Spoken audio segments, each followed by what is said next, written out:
Hi.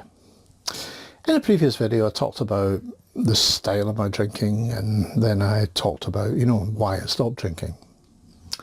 And by the end of my drinking I was a bit of a mess. What I'm going to talk about in this one is my last drink. My last drink was pretty horrendous. As I said in a previous video, it lasted for, I think, about 2 months, and I honestly cannot remember. I know that it finished in August of 1984. That was my last drink. The 12th of August 1984. The 13th was my first day without a drink. And I haven't had a drink since. But in that time, I was on a bender. As I described, my house was just a tip, and the door was broken, and I was just a mess.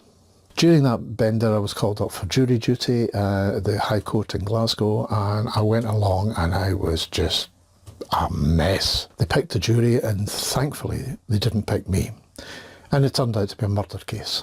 And I thought, I can't sit through this, I really can't. And even if I could, then I'm in no fit state to make any kind of judgment. And they told us that we should go away, but we needed to come back again on the Monday, and I never ever went back.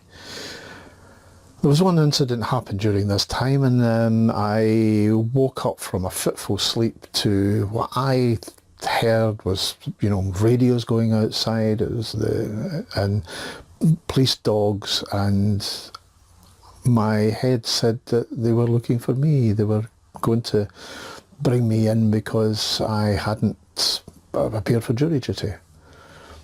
Now, to this day, I have no idea if this was a hallucination or it wasn't a hallucination. I just have no idea. It might have happened, it might not have happened, don't know. Anyway, I continued drinking all through that period, and as I said, it went on for roughly about 2 months. I was working in a psychiatric hospital at the time. I was in charge of one of the wards, and they phoned me up to say, where are you? When are you coming back to work?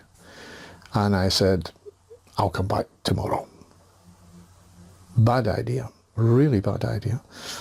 So I went in the next day, tried to stay off the alcohol, only had a couple, was fine, went in.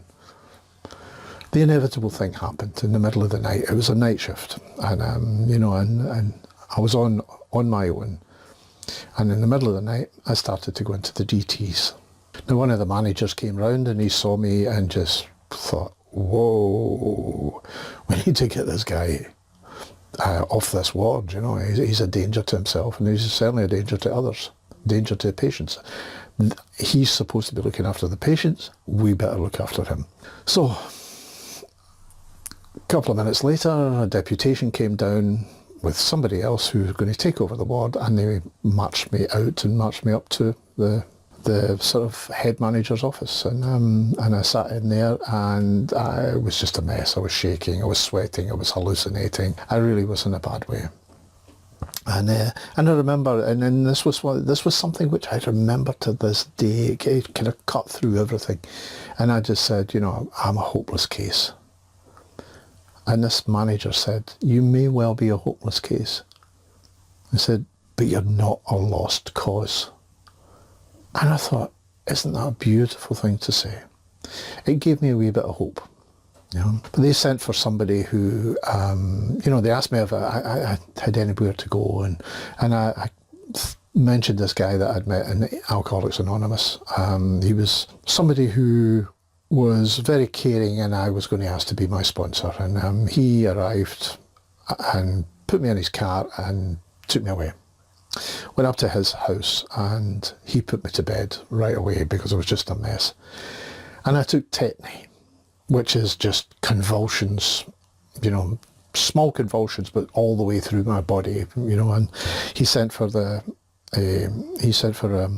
a doctor. The doctor came and took one look at me, and he said, he has to go into hospital. And I said, absolutely not. I'm not going into the hospital that I work in. And he said, well, there's nothing I can do for him, and walked away. And Big John, who was, became my sponsor, said he sat that night and he seriously thought I was going to die. He said, I've never seen anything like it before or since. He said, and I thought you were going to die. He said, I was convinced of it. He said, and I really didn't know what to do. However, I came to and I was all right.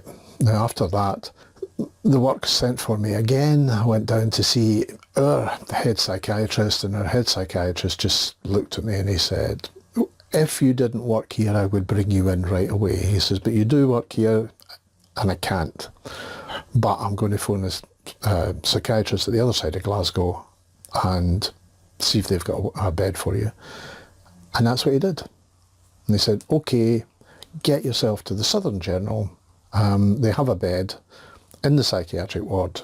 Go there. So I went away and I got in my car. I was hallucinating. I was shaking, sweating. I mean, I was totally out of it. And I drove to the other side of Glasgow, through the Clyde Tunnel, etc. And I arrived there in one piece, amazingly. They took my car keys off me, injected me with lots of sedative, and put me directly to sleep. And I woke up again about 24 hours later, and I was in a much better state than I had been. I was much more I was much more hydrated, and I had made a decision. I really did not want to drink again. I no longer wanted to drink the way I had been drinking. In fact, I no longer wanted to drink, period. And I haven't since that day. It wasn't the shakes, it wasn't the sweats, and it wasn't the fact that the psychiatrist, after he'd done all his tests, said, you know, you've got liver damage, you've got brain damage, and if you continue to drink or take drugs, you will be dead in 6 months. Not the sort of thing that you want to hear. And, you know, and if you pardon the pun, it was a very sobering sort of statement. But it wasn't the thing that made me stop. The thing that made me stop was what thing I had become. The thing that I had become, this anxious, terrifying, lecherous, obnoxious thing that I became in drink. I didn't want to be that anymore.